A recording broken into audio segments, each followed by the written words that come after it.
J'ai peur. Je sais que c'est idiot. Enfin non, je ne le sais pas. Mais je sais qu'on va dire que ça l'est, idiot. C'est idiot d'ailleurs, de dire que c'est idiot alors que ça ne l'est pas. Laissons cela. Parlons plutôt de mon problème. Car j'ai un problème, ça je le sais. Un gros problème. Je ne peux pas quitter ma rue. Vous allez dire, qu'est-ce qui lui prend de nous ennuyer avec ça ? Il y a vraiment des gens qui se font une montagne de pas grand-chose. Il y a de la nostalgie, c'est tout. Un peu de vague à l'âme. Des regrets, des petits bobos du cœur, rien de grave. Sauf que c'est faux. En général, les gens qui disent « je ne peux pas quitter ma rue » mentent. Non, je ne traite pas les autres de menteurs juste pour m'amuser, je vous assure que je ne ris pas, mais alors, pas du tout. Je suis au bord du gouffre, à 2 pas de l'abîme, et personne ne le comprend. Je ne peux pas quitter ma rue au sens propre. Je n'y arrive pas. J'ai essayé. Plus d'une fois, j'ai cru que je pourrais franchir le pas, avoir une vie normale, sans histoire. Je ne peux pas.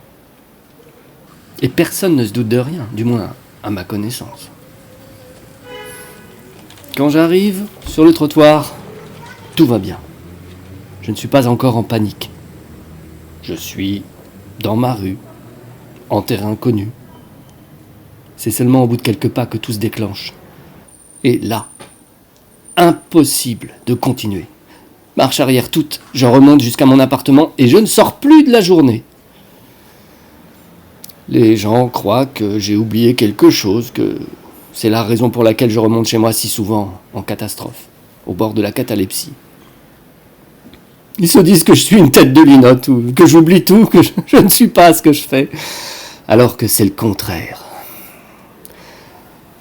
Je me concentre pour m'éloigner de chez moi.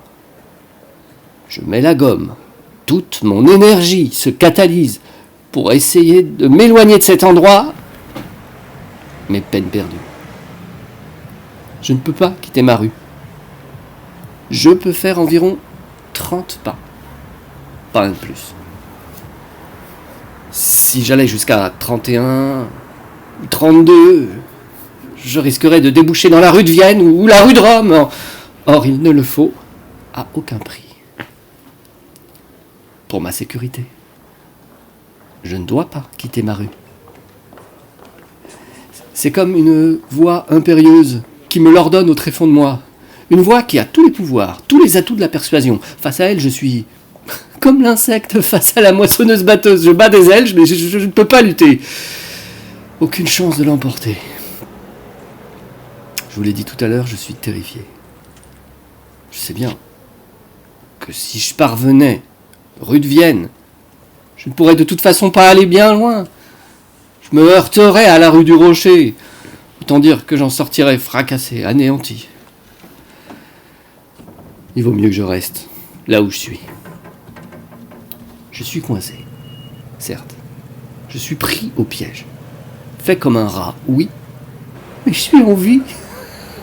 Et je tiens à le rester, alors je fais ce qu'il faut. Je ne m'éloigne pas trop. Je prends l'air. 10, 15 secondes. Je peux m'arrêter le temps que je veux. Stagner sur le trottoir. Ça, c'est permis. Ensuite, je remonte. Je sais que les autres vivent différemment. Mais moi, je ne peux pas.